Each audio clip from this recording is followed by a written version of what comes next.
Good morning students. Class 9th और 10th का जो है ग्रामर पढ़ रहे हैं। ग्रामर में क्लॉज पढ़ रहे हैं। क्लॉज, तो क्लॉज में हम लोग कुछ पिछले वीडियो में पढ़े थे। जो है क्लॉज में होता है उपवाक्य। क्लॉज में क्या होता है? उपवाक्य। तीन चीज है, सेंटेंस, क्लॉज और फ्रेज। सेंटेंस, क्लॉज और फ्रेज। सेंटेंस क्या होता है? ऐसा शब्दों का ऐसा समूह, शब्दों का ऐसा समूह जिसका भावपूर्ण अर्थ निकलता है वह वाक्य कहलाता है। और group of sentence is called, a group of words is called sentence. तो शब्दों का ऐसा समूह जिसका भावपूर्ण अर्थ निकलता है वह वाक्य। जैसे Ram is a good boy, I am teaching English, यह एक वाक्य है। तो जैसे हम कहेंगे आई एम टीचिंग इंग्लिश,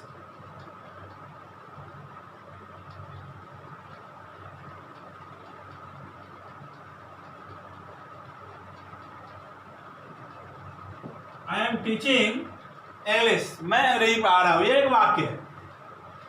शब्दों का ऐसा समूह जिसका भावपूर्ण अर्थ निकलता है वाक्य कहलाता है। I am teaching English, they are playing cricket, you are a good boy, यह एक क्या है? वाक्य है।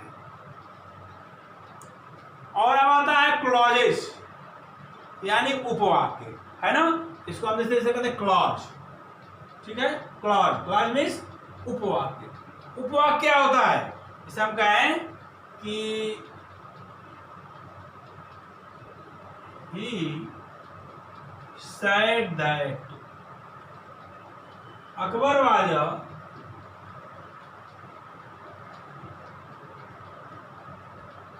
he said that Akbar was a good king. Akbar was a good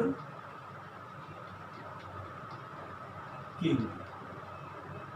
He said that Akbar was a good king. उसने कहा कि अकबर एक अच्छा राजा था। देखिए, तो उपवाक्य क्या होता है? वाक्य है कि शब्दों का ऐसा समूह जिसका भावपूर्ण अर्थ निकलता है वाक्य कहलाता है।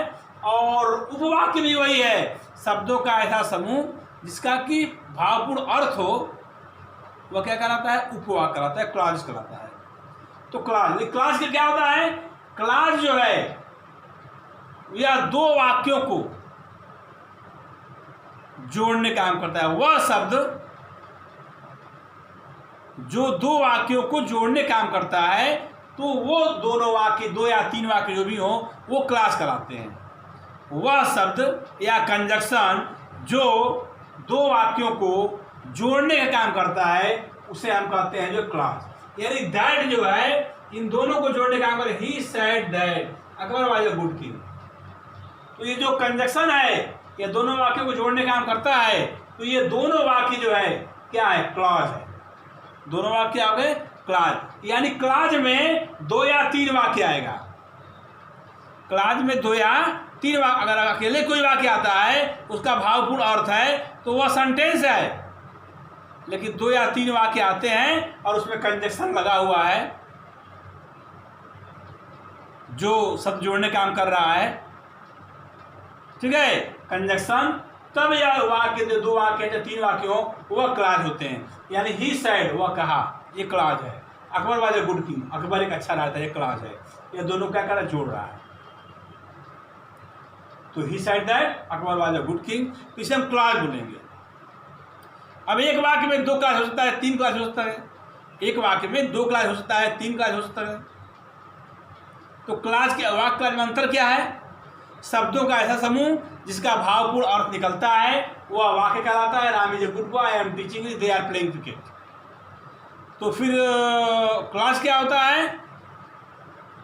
दो वाक्यों को जो शब्द कंजक्शन जोड़ने का काम करता है तो वह दोनों वाक्य, दो या तीन जो भी वाक्य हों, वह क्लॉज बोले जाते हैं। उसको क्लॉज, क्योंकि इनका भी भावपूर्ण अर्थ होता है। यह वाक्य का अर्थ है, इस वाक्य का भी अर्थ है।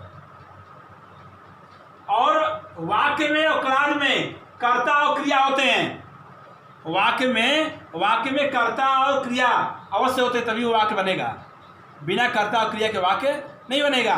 तो वाक्य में कर्ता और क्रिया की प्राथमिकता होती है, क्लास में भी कर्ता और क्रिया होते हैं, क्लास में भी कर्ता और क्रिया होते हैं। इसका भी अर्थ होता है, भावपूर्ण अर्थ होता है। तो फिर दोनों में अंतर क्या है? इसका भी कर्ता क्रिया है, इस क्लास में भी कर्ता क्रिया है, दोनों का भावपूर्ण अर्थ है। अंतर क्या है कि इसमें सेंटेंस में एक वाक्य होता है और क्लास में 2 वाक्य 3 वाक्य हो सकते हैं। और जो जोड़ने का काम करता है क्लास, जो कंजक्शन जो है, तो इसी के वजह से यह क्लास बोले जाते हैं। क्या बोले जाते हैं? क्लास बोले जाते हैं।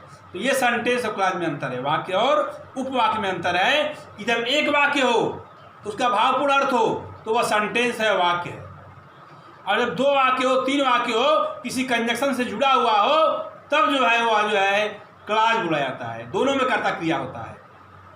अब कर रहा है फ्रेजेज, वाक्यांश, इसे हम कहें इन द कॉर्नर।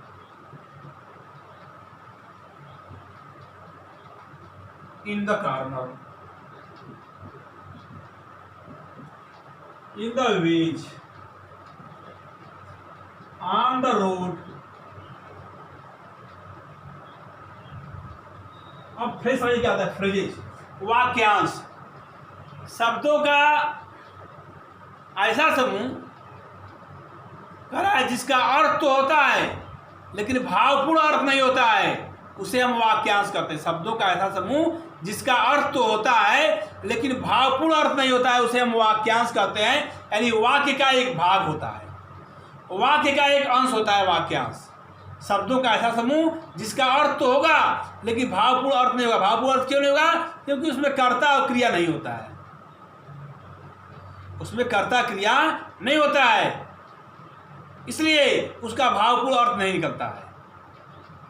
तो वाक्यांश शब्दों का ऐसा समूह जिसका भावपूर्ण अर्थ न निकलता, अर्थ तो निकलता है लेकिन भावपूर्ण अर्थ निकलता, वह वाक्यांश कहलाता है, फ्रेज कहलाता है। ठीक है, वाक्यांश कहलाता है, फ्रेज कहलाता है और वाक्य का एक अंश होता है। यानी इसमें कर्ता क्रिया नहीं। देख लीजिए, इन द कॉर्नर, कर्ता क्रिया नहीं है। इन द कॉर्नर, कोने में, अर्थ तो है, इन द कॉर्नर, कोने में, यह फ्रेज है, वाक्यांश है। इन द वेज, गमला में, हमने गमला में रखे हुए फूल बिखर गए, in the ways. On the road, सड़क पर, इसका अर्थ है सड़क पर, लेकिन भावपूर्ण अर्थ सड़क पर क्या हो रहा है? पूरा अर्थ नहीं दे रहा है। गमले में क्या है? पूरा अर्थ नहीं दे रहा है। कोने में क्या है? पूरा अर्थ नहीं दे रहा है। अर्थ है लेकिन भावपूर्ण अर्थ नहीं है, और वाक्य का एक भाग है, इसे हम कहते हैं फ्रेज। इसे हम क्या कहते हैं? फ्रेज। यानी 3 चीज है, वाक्य, उपवाक्य, वाक्यांश। तीनों का अंतर को आप समझ गए कि तीनों में क्या अंतर है। वाक्य शब्दों का ऐसा समूह जिसका भावपूर्ण अर्थ निकलता है, वाक्य कहलाता है, वाक्य एक होता है। उपवाक्य है, इसका भी अर्थ होता है, इसका भी भावपूर्ण अर्थ निकलता है, लेकिन यह क्लास जो होता है अकेले नहीं होता है, एक वाक्य नहीं होता है। इसमें 2 वाक्य हो या 3 वाक्य हो और कोई कंजक्शन द्वारा जुड़ा होता है, उसे ही हम बोलते हैं क्लॉज। फ्रेज क्या होता है? वाक्यांश। वाक्यांश शब्दों का ऐसा समूह जिसका अर्थ तो निकलता है लेकिन भावपूर्ण अर्थ नहीं निकलता है। इसमें जो है यह वाक्य का एक भाग होता है, इसमें कर्ता क्रिया नहीं होता है, लेकिन इन दोनों में कर्ता क्रिया अनिवार्य है, तभी यह वाक्य और जो है उपवाक्य होगा। तो इसमें जो है ये भाग है, एक अंश है, इसलिए जो है इसका भावपूर्ण अर्थ नहीं निकलता, अर्थ निकलता है, इसलिए फ्रेज कहते हैं, इन द कॉर्नर। अब दोनों, इसमें क्या है? कर्ता क्रिया हो, एक वाक्य हो, इसमें कर्ता क्रिया हो, ठीक है, 2 वाक्य हो, 3 वाक्य हो, एक कंजक्शन हो, तो वही होता है क्लॉज। ये क्लॉज है, एक क्लास है, 2 क्लास 3 क्लास हो सकते हैं। तो यह है वाक्य, उपवाक्य और वाक्यांश, सेंटेंस, क्लॉज, फ्रेज। समझ में आया? अब जो है क्लॉज, क्लॉज 3 प्रकार के होते हैं। क्लॉज जो है, क्लॉज 3 प्रकार के होते हैं। क्लॉज को हम 3 भाग में बांटा गया है। पहला है प्रिंसिपल क्लॉज, दूसरा है कोऑर्डिनेट क्लॉज, तीसरा है सबऑर्डिनेट क्लॉज। अब प्रिंसिपल क्लॉज क्या होता है? मुख्य उपवाक्य। इसको समझिए, प्रिंसिपल क्लॉज मुख्य उपवाक्य। जो 2 उपवाक्य और 3 उपवाक्य दिया हो, अगर 2 उपवाक्य दिया हो तो जो उसमें से मुख्य हो, जो मुख्य उपवाक्य हो, उसे हम कहते हैं प्रिंसिपल क्लॉज। कैसे पहचानेंगे इसको समझिए। कह रहा है वह उपवाक्य है जिससे पूर्ण भाव प्रकट हो। कह रहा है यह वह उपवाक्य है जिससे पूर्ण भाव प्रकट हो। यह क्लास अपना भाव प्रकट करने के लिए किसी अन्य क्लास पर आश्रित नहीं होती है। कह रहा है कि वह उपवाक्य है जिससे पूर्ण भाव प्रकट हो, यानी पूरा अर्थ प्रकट हो। यह क्लास अपना भाव प्रकट करने के लिए किसी अन्य क्लास पर आश्रित नहीं होती है। जो मेन क्लास होता है, प्रिंसिपल क्लास होता है, मेन मुख्य उपवाक्य होता है, यह अपना पूर्ण भाव तो प्रकट करती है और दूसरे क्लास पर निर्भर नहीं रहती है, आश्रित अपना अर्थ प्रकट करने के लिए, अपना भाव प्रकट करने के लिए दूसरे पर निर्भर नहीं रहती है। उसे हम कहते हैं प्रिंसिपल क्लास। जैसे वाक्य है कि Hari said that Akbar was a good king. Hari ने कहा कि अकबर एक अच्छा राजा थे। अब देखिए हरी सेड, हरी ने कहा, ये मेन क्लास है, प्रिंसिपल क्लास है, मुख्य उपवाक्य है। मुख्य उपवाक्य कौन होता है? जिस वाक्य में क्लास में 2 या 3 वाक्य होते हैं, तो जिस वाक्य में कोऑर्डिनेट कंजक्शन, जिसमें कंजक्शन लगा होता है, जिसमें क्या होता है, कंजक्शन लगा होता है, वो वाला वाक्य जो है जिसमें कंजक्शन नहीं लगा होता है वह वाक्य होता है प्रिंसिपल क्लास। यानी इस वाक्य में कंजक्शन नहीं, क्योंकि ये यहाँ से है, इधर है, ठीक, इस वाक्य में जोड़ने का काम किया गया है। तो इसमें जिस वाक्य में कंजक्शन न लगा हो उसे हम प्रिंसिपल क्लास करते हैं। हरी सेड, यह किसी पर निर्भर नहीं है, यह किसी दूसरे वाक्य पर निर्भर नहीं है। तो हरी सेड यह क्या है? प्रिंसिपल क्लास है, या मुख्य उपवाक्य है, यह किसी पर निर्भर नहीं है। दूसरी चीज से पकड़ने क्या चीज है कि जिस वाक्य में कंजक्शन न लगा हो वही प्रिंसिपल क्लास है। अगर 2 वाक्य दिया हुआ है तो जिस वाक्य में कंजक्शन इस वाक्य में लगा हुआ है, तो ये वाक्य है, ये प्रिंसिपल क्लास है हरी साइड। जिसमें कंजक्शन न लगा हो वही वाक्य जो है प्रिंसिपल क्लास है। और हरी साइड, हरी ने कहा, अब हम कहें that Akbar was a good king, कि अकबर एक अच्छा राजा था। तो कि अकबर एक अच्छा राजा था, यानी हरी साइड, हरी ने कहा कि अकबर एक अच्छा राजा था। तो एक कि अकबर एक अच्छा राजा था, यह जो है ये आपका मेन क्लास है, यह प्रिंसिपल क्लास है, ये इसके ऊपर निर्भर है, ये इसके ऊपर निर्भर है, लेकिन यह इसके ऊपर निर्भर नहीं है। दूसरा, do you know where mister Gupta live? क्या तुम जानते हो कि मिस्टर गुप्ता कहाँ रहते हैं? Do you know where mister Gupta lives? क्या तुम जानते हो कि मिस्टर गुप्ता कहाँ रहते हैं? तो कह रहा है कि do you know where mister Gupta lives, यह प्रिंसिपल क्लास है, मुख्य उपवाक्य है। क्यों? डू यू नो, क्या तुम जानते हो? हम कहेंगे वेयर मिस्टर, जहां मिस्टर गुप्ता रहते हैं। यह वाक्य पूर्ण अर्थ नहीं दे रहा है, जहां मिस्टर गुप्ता रहते हैं। तो जिसमें कंजक्शन लग जाए, जिस वाक्य में कंजक्शन न लगे वही वाक्य जो है प्रिंसिपल क्लास, इसमें कंजक्शन नहीं लगा हुआ है, यही वाक्य प्रिंसिपल क्लास है। पकड़ने का यही तरीका है, इसमें कंजक्शन न लगा वही वाक्य प्रिंसिपल क्लास है। तो मुख्य उपवाक्य क्या होता है? ऐसा वाक्य जिसका भावपूर्ण अर्थ निकलता है, वह स्वतंत्र होता है, दूसरे उपवाक्य पर निर्भर नहीं होता है, वही होता है प्रिंसिपल क्लास। और प्रिंसिपल क्लास में जो है कंजक्शन उस वाक्य में नहीं लगा होता है, दूसरे वाक्य में जो होता है उसमें वो लगा होता है। ठीक है। अगला है कोऑर्डिनेट क्लास, समान पदी उपवाक्य। कोऑर्डिनेट का मतलब क्या है? समान पदी उपवाक्य। वह उपवाक्य होता है जो वाक्य की अन्य किसी उपवाक्य के समान दर्जे का हो, या वह उपवाक्य है जो अगर 2 क्लास दिया हो, 3 क्लास दिया हो, तो सबका दर्जा समान हो, सब एक समान हो, कोई किसी पर निर्भर ना हो, कोई किसी के ऊपर निर्भर न हो, तो वो होता है कोऑर्डिनेट कंजक्शन। वह उपवाक्य होता है जो वाक्य की अन्य किसी उपवाक्य के समान दर्जे का हो, और यह क्लास कोऑर्डिनेटिंग कंजक्शन जैसे एंड, बट, स्टिल, आर, नार आदि से आरंभ होता है। कह रहा है कि यह एंड, बट, स्टिल, आर या नार आदि से आरंभ होता है। जैसे राम पास हो गया, बट हिज ब्रदर फेल, लेकिन उसका भाई फेल हो गया। रामपाल ये प्रिंसिपल क्लॉज है, मैं पहले कहा इसमें न लगा हो कंजक्शन तो प्रिंसिपल क्लॉज है।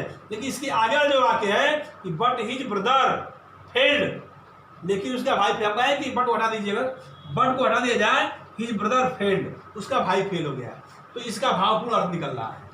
अगर बट न रहे तब भी इसका भावपूर्ण अर्थ निकलेगा। तो यह कोऑर्डिनेट कंजक्शन है, यह कोऑर्डिनेट क्लॉज, समान पदी उपवाक्य। रामपास हो गया, इसका भावपूर्ण अर्थ है। और बट को न लिखा जाए, इसको हम अलग कर दें, हिज ब्रदर फेल्ड, उसका भाई भंग गया, हिज ब्रदर फेल्ड, अलग एक वाक्य बना दें। तो इसको दूसरे वाक्य की आवश्यकता नहीं है, दूसरे वाक्य की आवश्यकता इसको नहीं है, इसलिए यह क्या है, कोऑर्डिनेट क्लॉज, समान पदी उपवाक्य है ना। जैसे हम कहें गॉड मेड द कंट्री, ईश्वर ने देश बनाया, and man made the town, और आदमी ने शहर बनाया, कस्बा बनाया। तो and man made the town यह कोऑर्डिनेट क्लॉज है। क्यों? क्योंकि अगर हम कहें God made the country, God ने देश बनाया, अलग से कहें कि मैन मेड, ठीक है, यहां 2 बार मैन लिखा गया है, मैन मेड द टाउन, मनुष्य ने कस्बा बनाया है, शहर बनाया है।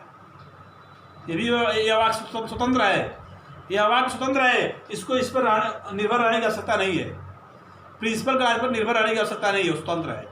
लेकिन बीच में यह वाक्य जोड़ा गया एंड से, तो ये सब क्या है, कोऑर्डिनेट कंजक्शन है, और एक कोऑर्डिनेट क्लॉज है, समान पदी उपवाक्य है। ठीक है, अगला आता है तीसरा सबऑर्डिनेट क्लॉज। सबऑर्डिनेट क्लॉज मतलब क्या होता है, आश्रित उपवाक्य। वह उपवाक्य होता है जो अपना अर्थ स्पष्ट करने के लिए किसी अन्य उपवाक्य पर निर्भर होता है। करा यह वह उपवाक्य होता है जिसका अर्थ स्पष्ट करने के लिए किसी अन्य उपवाक्य पर निर्भर होता है। जब तक उसको साथ में नहीं लिया जाएगा तब तक उस उपवाक्य का अर्थ स्पष्ट नहीं होगा। सबऑर्डिनेट क्लॉज आश्रित उपवाक्य वह उपवाक्य होता है जो अपना अर्थ स्पष्ट करने के लिए किसी अन्य उपवाक्य पर निर्भर होता है, उसे हम कहते हैं सबऑर्डिनेट क्लॉज आश्रित उपवाक्य। वह उपवाक्य होता है जो दूसरे क्लॉज पर निर्भर होता है अपना अर्थ स्पष्ट करने। जैसे हम कहें कि I know that you are a good boy, मैं जानता हूं कि तुम एक अच्छे लड़के हो। अब देखिए आई नो, मैं जानता हूं, ये प्रिंसिपल का है। हम कहें that you are a good boy, कि तुम एक अच्छे लड़के हो। तो कि तुम एक अच्छे लड़के हो, कि आगे कुछ है, कि के आगे कुछ है, तो ये क्या है, इस पर आश्रित है, इस पर निर्भर है। That you are a good boy. अगला वाक्य है ही केम, वह आया, व्हेन आई वाज स्लीपिंग। हम कहेंगे व्हेन आई वाज स्लीपिंग, जब मैं सो रहा था। तो जब मैं सो रहा था तो क्या हुआ, जब मैं सो रहा था तो क्या हुआ, व्हेन आई वाज स्लीपिंग, जब मैं सो रहा था तो ही केम, वह आया। तो यह सबऑर्डिनेट, क्योंकि यह इस पर निर्भर है, सबऑर्डिनेट क्लॉज है। ठीक है, अगला है कि where is the boy who help you study. कह रहा है कि वेयर इज द बॉय, वो लड़का कहाँ है जो हु हेल्प यू स्टडी, जो कल तुम्हारी सहायता करूंगा, जो कल तुम्हारी सहायता की। यह अर्थ पूरा नहीं दे रहा है, इसका अर्थ स्पष्ट करने के लिए हमको इस पर निर्भर होना होगा। वेयर इज द बॉय, वो लड़का कहाँ है जो कल तुम्हारी सहायता की। तो सबऑर्डिनेट क्लॉज क्या होता है, आश्रित उपवाक्य वह उपवाक्य होता है जो अपना अर्थ स्पष्ट करने के लिए किसी अन्य उपवाक्य पर निर्भर होता है, बिना उसका सहारा लिए उसका अर्थ स्पष्ट नहीं हो पाएगा। तो वो होता है सबऑर्डिनेट क्लॉज, आश्रित उपवाक्य। क्लॉज 3 होते हैं, प्रिंसिपल क्लॉज, कोऑर्डिनेट क्लॉज और सबऑर्डिनेट क्लॉज। हम क्लॉज पढ़ रहे हैं।